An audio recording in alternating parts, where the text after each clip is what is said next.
Chers auditeurs, bienvenue. Aujourd'hui, nous allons explorer ensemble un texte qui a traversé les âges, une œuvre qui murmure à l'oreille de notre âme, ou en français, au bord de la vie. Un titre qui résonne comme une invitation à la contemplation ultime. Yang Jam, cette grande dame de la littérature chinoise, nous offre ici non pas un simple livre, mais un compagnon de route pour les heures les plus silencieuses de notre existence. Ce n'est pas un traité académique, non.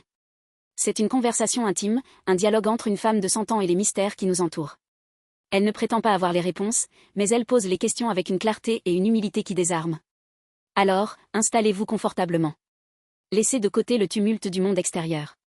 Nous allons marcher ensemble sur ce chemin étroit qui sépare le connu de l'inconnu, là où la vie rencontre son propre reflet dans le miroir de la mort. D'abord, posons le contexte. Yang Jam a écrit ce livre à l'âge vénérable de 96 ans. Imaginez cela. Presque un siècle de vie, de rires, de larmes, de guerres, de pertes et de joie. Elle a survécu à la révolution culturelle, elle a perdu son mari bien-aimé Qian Zongshu et leur fille unique. Elle a connu la gloire littéraire et l'effacement forcé. Quand elle s'assoit pour écrire au bord de la vie, elle ne le fait pas en tant que spectatrice. Elle le fait en tant que voyageuse qui a déjà fait le tour du monde et qui regarde maintenant le dernier horizon. Le livre est donc imprégné de cette sagesse particulière, celle qui ne vient pas des livres, mais des cicatrices et des joies accumulées. Elle ne nous parle pas d'en haut. Elle nous parle d'à côté, de l'autre côté de la ligne de crête. Et c'est cela qui rend ce texte si puissant. Il n'y a pas de dogme, pas de vérité absolue. Il y a juste une question qui tourne en boucle, qu'est-ce qui se passe après? Et avant? Et pendant? Le cœur du livre, c'est cette interrogation sur la vie après la mort. Yang Jam ne se contente pas de répéter les doctrines bouddhistes, taoïstes ou chrétiennes. Elle les examine, les compare, les interroge. Elle nous raconte des histoires de la tradition chinoise, comme celle de l'homme qui rêve qu'il est un papillon, et qui se réveille en se demandant s'il est un homme qui a rêvé qu'il était un papillon ou un papillon qui rêve qu'il est un homme. Cette ambiguïté, cette frontière floue entre la réalité et le rêve, entre la vie et la mort, elle la prend très au sérieux. Pour elle, la mort n'est pas une fin brutale. C'est un changement de décor, un passage vers un autre état. Mais attention, elle ne dit pas cela avec une certitude aveugle. Elle dit, je ne sais pas. Mais je choisis de croire. Et c'est là toute la beauté de sa démarche. C'est une foi qui naît du doute, une conviction qui s'élève sur les cendres de l'incertitude. Un des passages les plus émouvants du livre concerne sa réflexion sur le corps et l'âme. Yang Jam distingue clairement le corps, cette enveloppe charnelle qui vieillit, qui souffre, qui se dégrade, de l'âme, cette essence immatérielle qui semble échapper au temps. Elle utilise une métaphore magnifique, le corps est comme une maison. Il peut être belle ou délabré, grande ou petite. Mais la personne qui vit à l'intérieur, c'est l'âme. Et quand la maison s'effondre, l'âme doit-elle disparaître avec elle? Non, dit-elle, pas nécessairement. Elle compare cela à un musicien et son instrument. Quand l'instrument est cassé, la musique cesse-t-elle d'exister? Ou bien le musicien trouve-t-il un autre instrument, ou une autre forme d'expression? Cette image est tellement puissante. Elle nous invite à ne pas nous identifier trop fortement à notre corps, à ne pas paniquer devant les rides ou les douleurs. Ce ne sont que les craquelures de la maison. L'âme, elle, continue son voyage. Et puis, il y a la question centrale de la conscience. Pour Yang Jam, la conscience est la preuve la plus évidente de l'existence de quelque chose de plus grand. Pourquoi avons-nous une conscience morale? Pourquoi ressentons-nous de la culpabilité, de la honte, de l'admiration pour le bien? Ces sentiments ne sont pas utiles à la survie biologique. Un tigre n'a pas de conscience morale. Il tue pour manger. Mais nous jugeons nos actions. Nous nous demandons si nous avons bien fait. Cette voix intérieure, ce juge silencieux, d'où vient-il? Elle rejette l'idée que la conscience soit simplement un produit de l'évolution sociale ou culturelle. Elle y voit la marque d'un ordre transcendant, d'une intention divine. Mais elle ne nomme pas ce Dieu. Elle ne le réduit pas à une religion spécifique. Elle parle d'une grande voix, d'un principe qui gouverne l'univers. C'est une spiritualité universelle, accessible à tous, croyants ou non. Le livre n'évite pas non plus les questions les plus douloureuses. Pourquoi la souffrance? Pourquoi les innocents souffrent-ils? Yang Jam a perdu sa fille à un âge où l'on ne devrait pas perdre ses enfants. Elle a vu des amis et des collègues détruits par la persécution politique. Elle ne donne pas de réponse facile. Elle ne dit pas « c'est la volonté de Dieu » ou « tout est pour le mieux ». Non, elle dit que la souffrance est un mystère. Mais elle suggère que la souffrance peut avoir un sens. Elle peut nous purifier, nous rendre plus humbles, plus compatissants. Elle peut briser notre orgueil et nous ouvrir les yeux sur la réalité des autres. Elle raconte l'histoire d'un homme qui, après avoir perdu toute sa fortune, a découvert la beauté des petites choses, un rayon de soleil, le chant d'un oiseau, la main tendue d'un ami. La souffrance, en nous dépouillant de tout, nous ramène à l'essentiel. Ce n'est pas une consolation, c'est une observation lucide. Un autre thème majeur est celui de la liberté. Sommes-nous vraiment libres? Ou sommes-nous déterminés par notre passé, notre éducation, notre génétique? Yang Jam prend une position nuancée. Elle croit que nous avons une certaine marge de manœuvre, mais que cette liberté est limitée. Nous sommes comme des poissons dans un aquarium. Nous pouvons nager librement dans l'espace qui nous est donné, mais nous ne pouvons pas sortir de l'aquarium. L'aquarium, ce sont les lois de la nature, les contraintes sociales, les limites de notre corps. Mais à l'intérieur de cet espace, nous avons le choix. Nous pouvons choisir la gentillesse plutôt que la méchanceté, la vérité plutôt que le mensonge, l'amour plutôt que la haine. Et ces choix, aussi petits soient-ils, définissent qui nous sommes. Ils construisent notre âme. Chaque acte de bonté, chaque pardon accordé, chaque effort pour comprendre l'autre, c'est une brique qui ajoute à notre demeure intérieure. Yang Jam aborde également la question de la destinée. Existe-t-il un plan préétabli pour chacun de nous? Ou la vie est-elle un chaos d'événements aléatoires? Elle penche vers l'idée d'une certaine forme de destinée, mais pas une destinée rigide. Elle utilise l'image d'un fleuve qui coule vers la mer. Le fleuve a un cours principal, mais il peut faire des méandres, des détours, rencontrer des rochers, former des cascades. La destination finale est la mer, mais le chemin est unique pour chaque goutte d'eau. De même, notre vie a une direction générale, mais nous avons le pouvoir de choisir nos réponses aux événements. Le destin peut frapper à notre porte, mais c'est nous qui décidons comment ouvrir la porte. Cette perspective est à la fois réconfortante et exigeante. Réconfortante parce qu'elle nous dit que nous ne sommes pas seuls, que notre vie a un sens. Exigeante parce qu'elle nous rappelle que nous sommes responsables de nos choix. Le style d'écriture de Yang Jam est remarquable. Il est simple, dépouillé, presque ascétique. Pas de fioritures, pas de métaphores compliquées. Elle écrit comme on parle à un ami de confiance, dans la pénombre d'une soirée d'hiver. Cette simplicité est trompeuse. Derrière chaque phrase, il y a des décennies de réflexion. Elle ne cherche pas à impressionner, mais à partager. Elle cite souvent les classiques chinois, comme Confucius ou Lao Tse, mais elle les explique avec des mots de tous les jours. Elle les ramène à la vie quotidienne. Par exemple, elle explique le concept du Dao non pas comme une abstraction métaphysique, mais comme le chemin que l'on suit en faisant ses courses, en élevant ses enfants, en travaillant. Le sacré est dans le profane. La spiritualité n'est pas séparée de la vie réelle. Elle en est la texture même. Un chapitre particulièrement poignant est celui où elle parle de la vieillesse. Elle ne la cache pas. Elle la décrit avec une honnêteté crue. La perte de la mémoire, la lenteur du corps, la dépendance envers les autres. Mais elle ne la voit pas comme une déchéance. Elle la voit comme une dernière leçon. La vieillesse nous force à lâcher prise. Nous ne pouvons plus contrôler les choses. Nous devons accepter notre vulnérabilité. Et dans cette acceptation, il y a une libération. Nous n'avons plus à prouver quoi que ce soit. Nous n'avons plus à courir après la réussite ou la reconnaissance. Nous pouvons simplement être. Cette idée est révolutionnaire dans une société qui vénère la jeunesse et la performance. Yang Jam nous dit, la vieillesse n'est pas une maladie. C'est un stage spirituel. C'est le moment de se préparer au dernier voyage. Le livre se termine sur une note d'espoir, mais un espoir tempéré par la réalité. Yang Jam ne promet pas un paradis merveilleux après la mort. Elle dit simplement qu'elle croit en la continuité de la conscience. Elle compare la mort à un sommeil profond. On se couche le soir, on s'endort, et on se réveille le matin. La mort est un long sommeil, et le réveil est dans un autre monde. Mais ce monde, elle ne le décrit pas. Elle ne peut pas. Elle ne le connaît pas. Elle se contente de dire « je vais voir ». Et cette phrase, dite avec une telle simplicité, a une force incroyable. Elle n'a pas peur. Elle est curieuse. Elle est prête. Et elle nous invite à l'être aussi. Alors, que retenir de ce texte? D'abord, que la mort n'est pas un sujet tabou. Il faut en parler. Il faut s'y préparer. Pas en accumulant des biens ou en planifiant des funérailles, mais en vivant pleinement, en aimant sincèrement, en pardonnant généreusement. Ensuite, que la vie a un sens, même si nous ne le comprenons pas toujours. Ce sens n'est pas donné d'avance. Il se construit à chaque instant, à chaque choix, à chaque acte d'amour. Enfin, que la spiritualité est une affaire personnelle. Elle n'a pas besoin d'être institutionnalisée. Elle peut être vécue dans le silence de la méditation, dans la lecture d'un poème, dans le regard d'un enfant. Yang Jam nous a laissé un testament spirituel. Un testament qui ne dicte pas, mais qui suggère. Un testament qui n'impose pas, mais qui ouvre des portes. Pour conclure, je voudrais citer un passage du livre qui m'a particulièrement touché.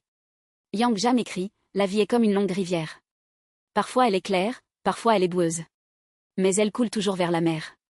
Ne vous attardez pas sur une flaque d'eau. Regardez l'horizon. Ce n'est pas une invitation à l'évasion. C'est une invitation à la perspective. Quand les difficultés vous submergent, quand la tristesse vous envahit, rappelez-vous que ce n'est qu'un méandre. La rivière continue. Vous continuez. Et la mer vous attend. Merci de m'avoir écouté. J'espère que cette exploration vous a apporté un peu de lumière, un peu de paix. N'hésitez pas à partager vos réflexions dans les commentaires. Et surtout, continuez à lire, à penser, à vivre. jusqu'au bord de la vie. Je vais maintenant approfondir certains thèmes que j'ai effleurés, car la richesse de ce livre mérite qu'on s'y attarde longuement. Parlons d'abord de la notion de « destin » dans la pensée de Yang Jam. Elle ne croit pas à un destin immuable, écrit d'avance sur une tablette de pierre. Pour elle, le destin est plutôt comme un terrain de jeu. Le terrain a des limites, il a été dessiné par des forces plus grandes que nous. Mais à l'intérieur de ce terrain, nous avons la liberté de jouer, de courir, de tomber, de nous relever. Elle utilise l'image du jeu de Go. Les règles sont fixes, mais les combinaisons sont infinies. Chaque coup que nous jouons change la partie. De même, chaque décision que nous prenons modifie le cours de notre vie. Le destin n'est pas une ligne droite. C'est un réseau de possibles.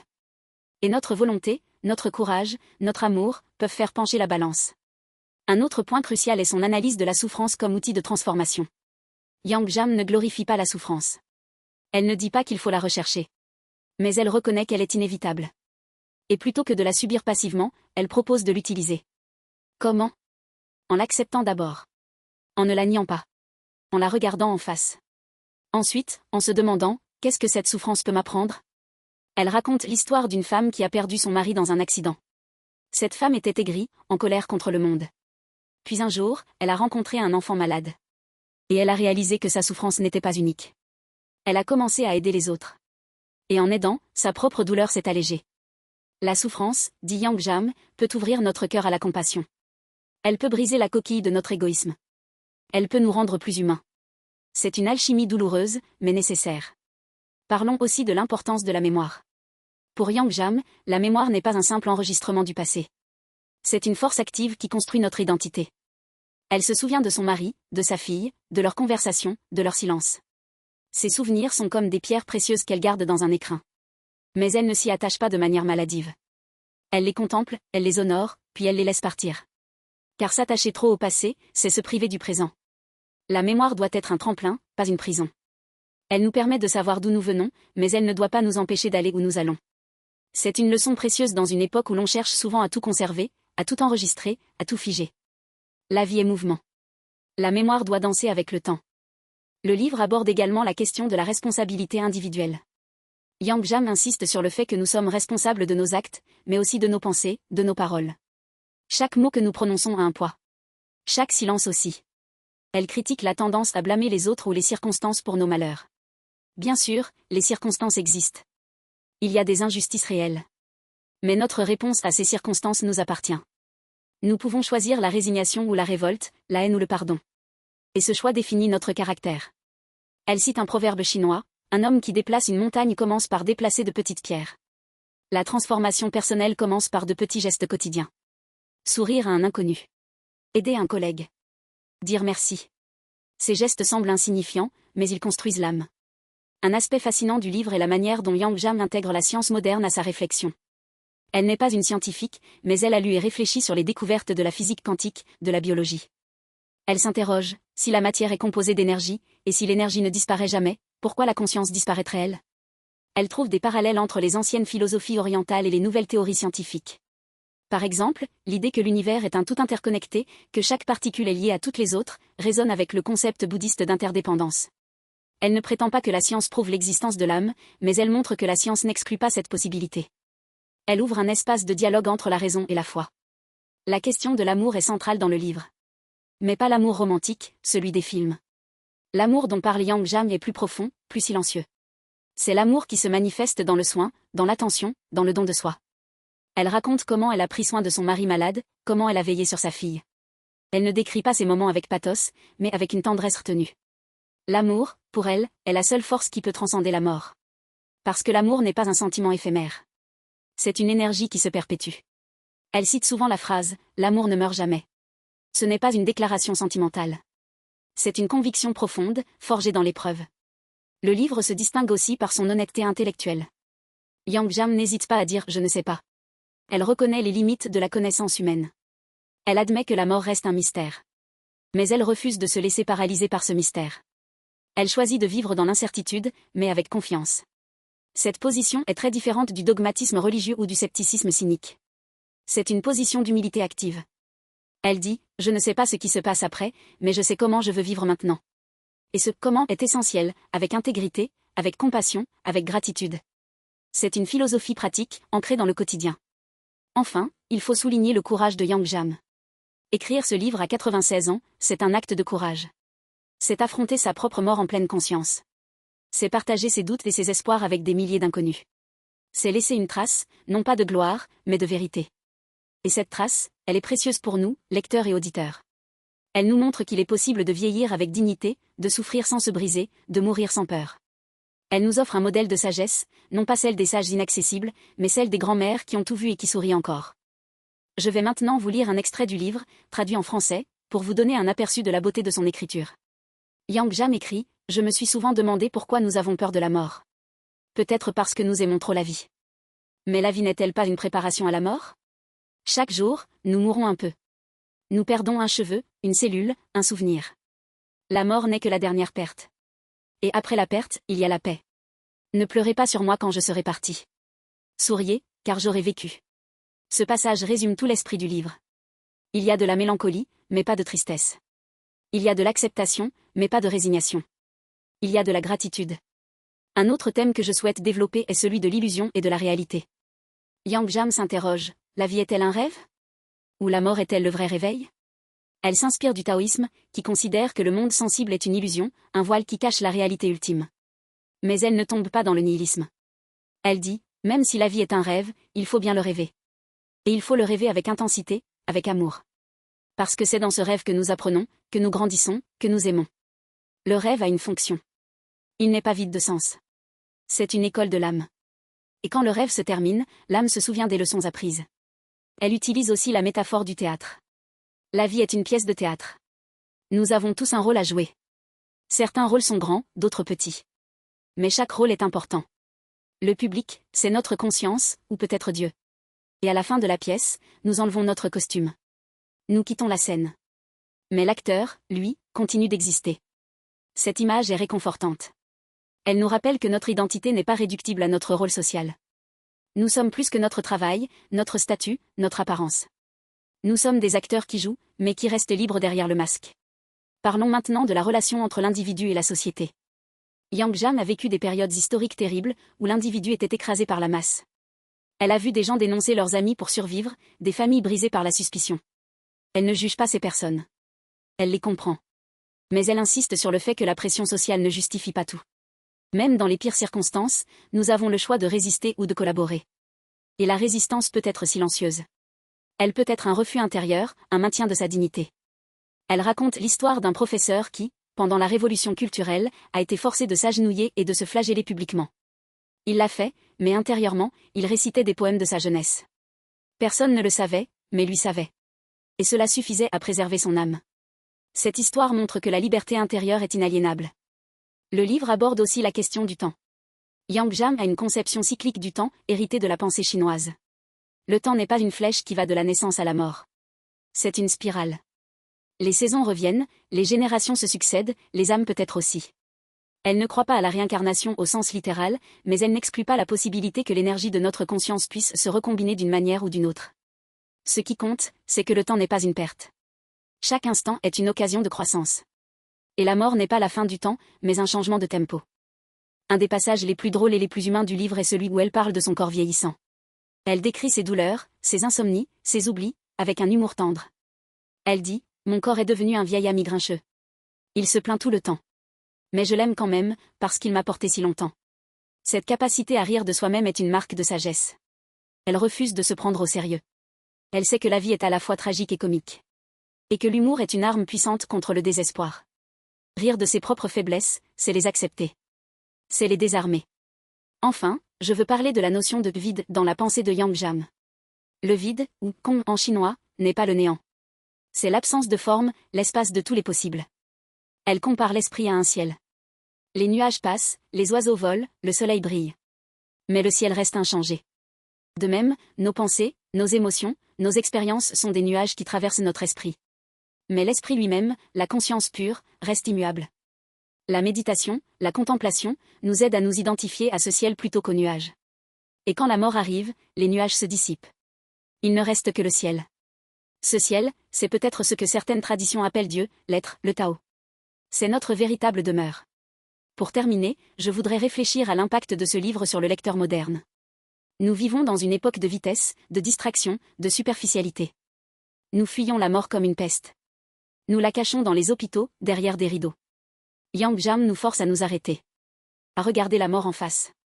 Et à réaliser que c'est en l'acceptant que nous pouvons vraiment vivre. Son livre est un antidote à l'angoisse existentielle. Il ne supprime pas l'angoisse, mais il la transforme en curiosité, en ouverture. Il nous apprend à marcher sur le fil du rasoir avec grâce. Alors, si vous sentez que votre vie manque de profondeur, si vous vous interrogez sur le sens de tout cela, je vous recommande chaleureusement de lire Au bord de la vie. Prenez votre temps. Lisez-le lentement, comme on sirote un thé. Laissez les mots pénétrer votre cœur. Et peut-être, comme moi, vous trouverez un peu de paix. Peut-être que vous cesserez de craindre la mort. Peut-être que vous commencerez à aimer la vie d'une manière plus authentique. C'est le cadeau que Yang Jam nous fait. Un cadeau de 100 ans de sagesse, emballé dans une prose simple et lumineuse. Merci de m'avoir accompagné dans cette exploration. Je suis honoré d'avoir partagé ce voyage avec vous. Si ce contenu vous a plu, n'oubliez pas de vous abonner à la chaîne, de laisser un like et de partager cette vidéo avec ceux qui pourraient en avoir besoin. Et surtout, continuez à chercher la lumière, même dans les moments les plus sombres. La vie est un miracle. La mort aussi. Bonne nuit, et bon voyage à tous. Fin du script.